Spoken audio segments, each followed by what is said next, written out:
Bonjour à tous, vous avez compris, aujourd'hui on va s'attaquer à un sujet que j'avais franchement envie d'aborder depuis longtemps. Les dessins animés, mais pas n'importe quelle époque de dessins animés. Les dessins animés des années 90. Je vais pas vous mentir, j'étais pas né en 90. Donc on va parler des dessins animés des années 90 et c'était une époque, on va pas se mentir, très forte en dessins animés. À l'époque, il y avait franchement beaucoup de bons dessins animés. Contrairement à aujourd'hui, on va pas se mentir, il y a beaucoup de dessins animés de merde, mais avant franchement on était plutôt bien fournis. Déjà, faut savoir qu'à l'époque, il y avait trois types de dessins animés. Il y avait les dessins animés américains, les japonais et les français, en disant les francophones. Et du coup, c'était pas très difficile de séparer les trois parce que tu avais les japonais qui te faisaient des dessins animés bien baston, bien catchy, bien marrant là. Donc ça se remarquait plutôt rapidement. Les américains, eux, leurs dessins animés, c'était plus des genres de vitrines publicitaires pour vendre leurs produits. Genre Captain Flamme, The Mask, Transformers, Salvatore, tout ça c'était pour vendre des goodies, tu vois. Et les français, ils faisaient des dessins animés un peu chiant. Ouais, parce qu'on va pas se mentir, ce que moi qui ai retenu des dessins animés des années 90, c'est les bons vieux dessins animés francophones. Ah ouais, les dessins animés francophones, c'était une autre affaire, c'était incroyable.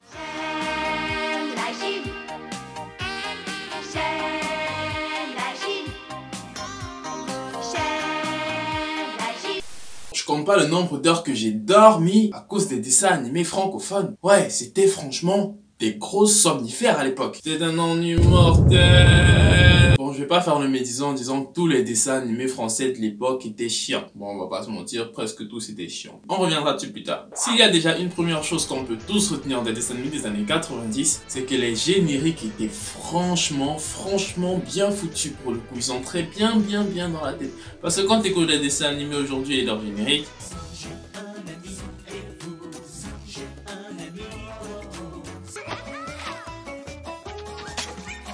il y a un peu du manque d'inspiration. Les gens ne réfléchissent plus beaucoup pour faire des génériques des dessins animés. Pourtant, à l'époque, non, je me dis, il y avait une salle complète avec un groupe de gens dont le taf, c'était de confectionner les génériques des dessins animés.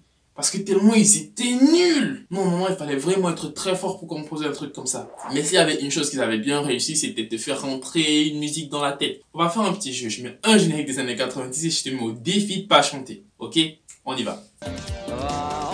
L'enfant des âges farouches, plus vite que le vent, plus fort que toutes les vagues de l'océan, toujours plus... Oh putain, je me suis fait avoir.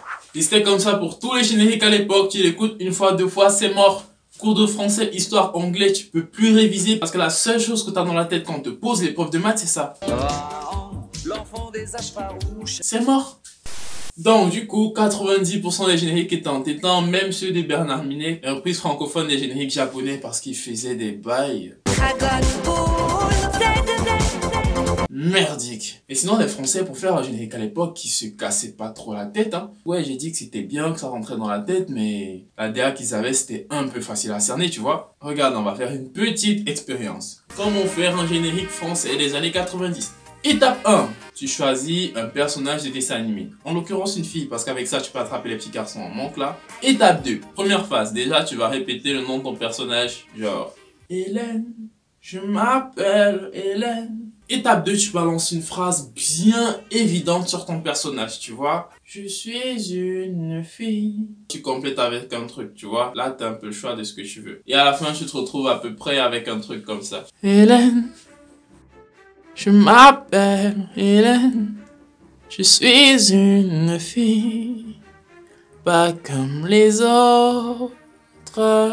Et enfin, la dernière étape, c'est juste que tu vas répéter la même phrase genre 15 fois. Et c'est bon, t'as un générique français des années 90. Générique. Hélène, je m'appelle Hélène. Je suis une fille, pas comme les autres. Hélène, je m'appelle Hélène. Je suis une fille, pas comme les autres. On a compris, oui, c'est une fille, on avait capté.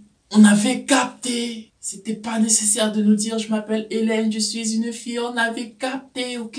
Bordel de Bernard Minet. Et hormis l'aspect des génériques qui était franchement douteuse, la différence majeure entre les dessins animés d'aujourd'hui et les dessins animés d'époque, c'est les thèmes abordés. Parce que autant aujourd'hui les dessins animés ils sont vides, franchement ils sont vides. Ton petit frère de 5 ans qui regarde les dessins animés, il apprend rien. Et quand il apprend genre à 1 plus 1 égale 2. Ça, c'est ce qu'on appelle l'addition. Oh non, on s'en bat les couilles. À l'époque, les dessins animés, ils voulaient pas t'apprendre à faire de la multiplication. Ils t'apprenaient franchement c'était quoi la vie, petit. Toi, petit, on t'apprend que la vie c'est une chaîne à casse et tu vas vivre ça. Genre, on va faire une petite composition des dessins animés d'époque que quand je les regardais, franchement, tu prenais 10 ans après un seul épisode. Les malheurs de Sophie. Écoute le résumé d'un dessin animé normal qu'on présentait à ta petite sœur de 5 ans quand t'étais au lycée. Ici, nous suivons l'histoire de Sophie. Sophie est une petite fille, laissée par ses parents, dans un orphelinat où tout le monde la déteste. En se jetant dans le non. Regardez, il suffirait de découdre le corps et d'aller récupérer les yeux au fond de la tête avec une petite pince. Dans une maison où elle sera torturée et mutilée par ses sœurs et sa belle-mère. Oh, la barbe avec ton bassin. Youpi, c'est trop marrant comme dessin animé. Non, pas du tout. Et ça, c'est un dessin animé tranquille. Des dessins animés comme ça, il y en avait à la pelle dans les années 90. Et si moi, je devais lire un top 1, le top 1 des dessins animés traumatisants, ce serait... Je suis sans famille et je m'appelle Rémi et je me balade dans la vie. Rémi sans famille, c'est l'histoire de Rémi, un gosse sans famille. Je précise parce que je fais comme les Français. Et Rémi, c'est un garçon qui a une vie pas comme les autres. De base, d'abord, il est enlevé. Ensuite, il est vendu par son père pour pas grand-chose. Et il est racheté par un oncle qui l'oblige à travailler et à voler comme un martyr pour 1 franc 6 sous. Ouais, c'est ça que ton petit frère de 5 ans, il a regardé. Genre à 30 ans, à l'époque, les gens à quoi ils pensaient? Avoir des enfants, taffer, avoir une bonne retraite, tout ça à 30 ans, à quoi tu penses? Jouer à Zelda, Pokémon Violet, faire des vidéos sur YouTube. Voilà quoi se résume la vie des mecs de 30 ans aujourd'hui. C'était mieux avant. Et revenons sur Rémi, la partie où il est acheté, torturé, tout ça, c'est la partie happy du dessin animé. Parce que quand on entre vraiment dans le dark side de Rémi sans famille, t'es même pas prêt. Après que Rémi a été acheté, volé, tout ça, on entre dans la partie triste de l'histoire. Quand ça commence avec les morts. Voilà un thème que les dessins animés d'époque, ils adoraient. Mais franchement, ils adoraient voir des gens mourir. Quand là, un personnage enlève, sa mère les enlève, son père les enlève, son petit chien, il a beaucoup de codes auprès des femmes. Non, franchement, à l'époque, les réalisateurs, ils exagéraient. D'abord, quand Rémi commence un peu à kiffer sa life, son chien meurt. Mais c'est bien le collier de Zerbino, ça. Et ça? Ces petits poils blancs, ce sont les poils de Dolce. Dès qu'il a fait le deuil de son chien, son singe meurt aussi d'une... Attendez, c'était quoi déjà? Une attaque pulmonaire? Tu as été merveilleux, mon petit joli cœur, merveilleux. Tu n'avais jamais été aussi bien, joli cœur.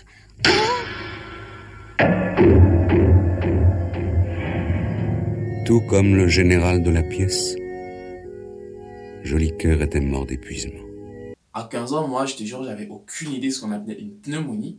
Mais à l'époque, les petites 4 ans, ils le savaient. Puis son père d'adoption meurt aussi. Bref, je vais vous épargner les morts dans Rémi sans famille. Il y en a beaucoup. Et à l'époque, c'était une mode, faire mourir les personnages. Il y en avait vraiment à toutes les sauces. Tous les jours de la semaine, il y avait un personnage de dessin animé pour enfants qui venait à mourir. Prenons un dernier autre exemple. Princesse Sarah. Bon là, c'est un peu la cousine de Sophie. Vous allez voir. Princesse Sarah, c'est une fille normale, son père est mort. Avec tout ce qu'on s'est pris depuis 20 minutes, on commence franchement à être habitué. Son père est mort, sa mère est morte, elle est abandonnée par un orphelinat où elle est obligée de travailler, d'être torturée par la mère de la pension. Déjà, ça, c'est pas du tout un dessin animé pour enfants. Soyons véridiques. Du coup, Sarah est torturée à fond la caisse par Mademoiselle Mangère, la baronne de la pension. Déjà, quand tu t'appelles Mangère, c'est un peu évident que tu vas torturer des gosses, je crois. De la violence à fond la caisse et c'est même pas caché, il n'y a pas de censure. De gros coups de pression à la Nagato. On vient de m'apporter des nouvelles concernant votre père. Des nouvelles concernant mon père? Oui, on vient de m'annoncer sa mort. Attendez, quoi? Son père est mort? Genre mort? Non mais là ça commence à être la cousine de Rémi sans famille aussi. Je crois qu'ils ont un petit air de parenté. Et puis niveau subtilité... Oui, on vient de m'annoncer sa mort. Mangère, je pense franchement que tu pouvais faire un petit peu mieux. Et puis Sarah, franchement, à un moment donné, fait un truc.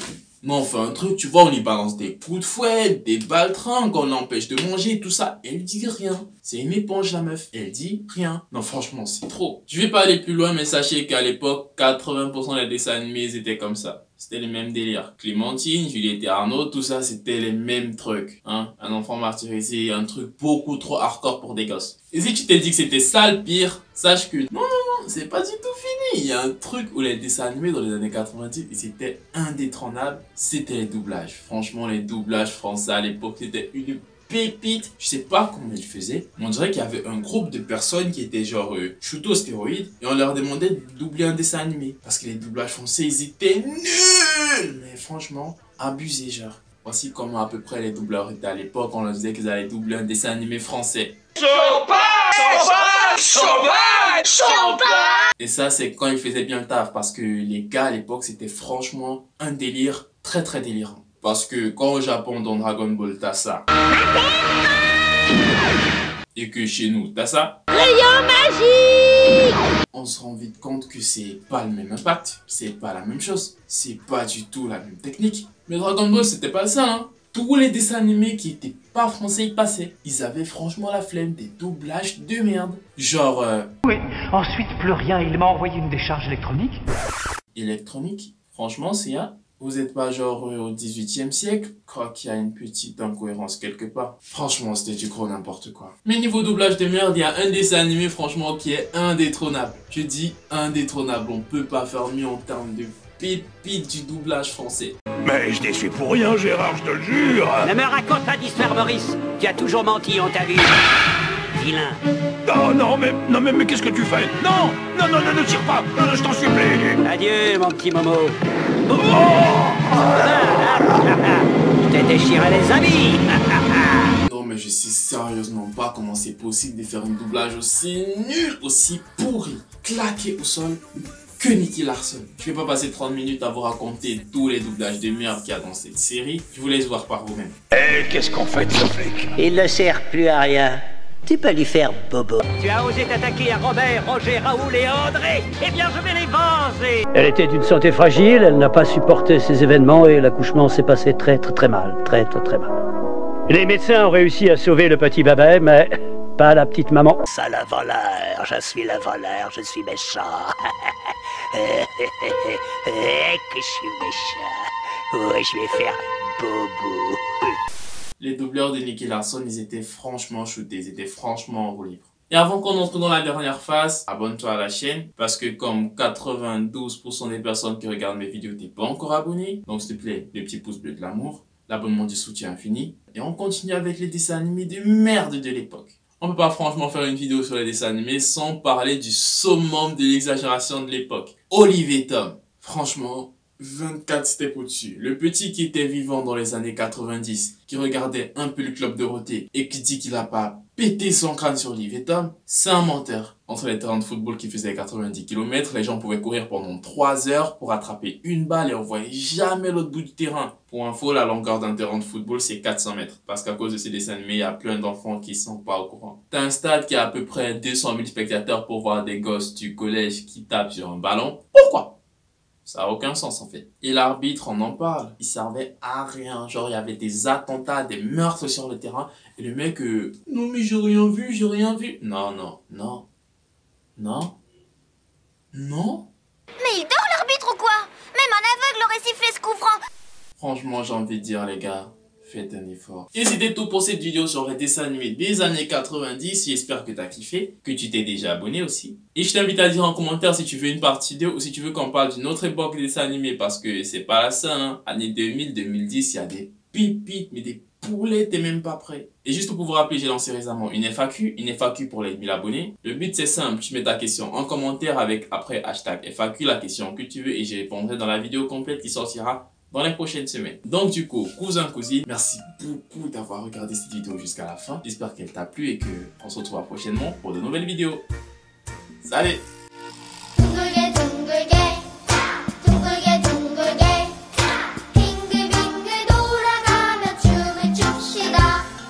Ça, le voleur, je suis le voleur, je suis méchant.